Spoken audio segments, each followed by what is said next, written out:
বন্ধুরা, কি কিচেনে আপনাদের সকলকে স্বাগত। আজকে আমি বানাবো একদম অনুষ্ঠান বাড়ির মতো নিরামিষ আলু ফুলকপি। তার জন্য আলুগুলো দেখুন একটু বড়, বড় টুকরো করে কেটে নিয়েছি। আর এখানে ফুলকপিটাও একটু বড় করে কেটেছি। লবণ জলে ভিজিয়ে রেখেছি, যদি পোকা থাকে পোকাটা নষ্ট হয়ে যাবে।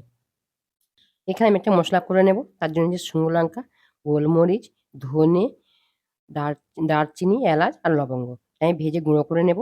আর আরেকটা মসলা করে নেব আমি। কাঁচা লঙ্কা, আদা, কাজু, পোস্ত আর টমেটো একসাথে আমি পেস্ট করে নেব। দেখুন কড়াতে আমি তেল দিয়েছি। এই তেলে আমি কিছু দেবো না, একটু লবণ দেবো। দিয়ে আলুটা আমি খুব ভালো করে ভেজে নেব যেন 60% সিদ্ধ হয়ে যায়। আলুটা ভাজা হয়ে গেলে একইভাবে আমি ফুলকপিটাও ভেজে নেব।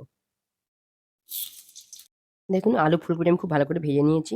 অল্প একটু তেল দিয়েছি। ওই তেলের মধ্যে দিয়ে দেবো গোটা গরম মসলা।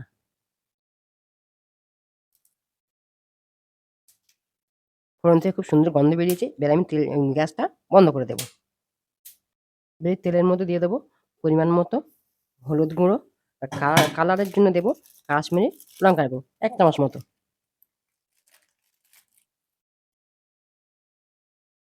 এবারে দেবো বাটা মসলার পেস্ট। এবার আমি এটা কষাবো যতক্ষণ না মশলা থেকে তেল ছেড়ে আসছে। দেখুন মশলা তেল ছেড়ে দিয়েছে। এবার আমি দিয়ে দেবো অল্প একটু ফেটানো টক দই।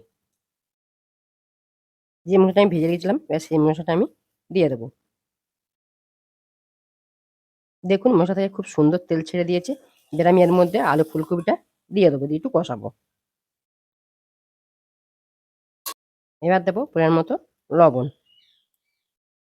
এবার দেবো মটরশুঁটি। এবারে দেবো পরিমাণ মতো জল। আর একটু জল দেবো। এটা আমি 5 থেকে 7 মিনিট ফোটাবো। ফোটার পর হয়ে আসলে আমি ঘি গরম মসলা দিয়ে নামিয়ে নেবো। দেখুন এটা আমার হয়ে এসছে। যেহেতু টমেটো দিয়েছি, টক দই দিয়েছি, তার জন্যে অল্প একটু চিনি দেবো ব্যালেন্স করার জন্য। এবারে ঘি গরম মসলা দিয়ে আমি নামিয়ে নেবো।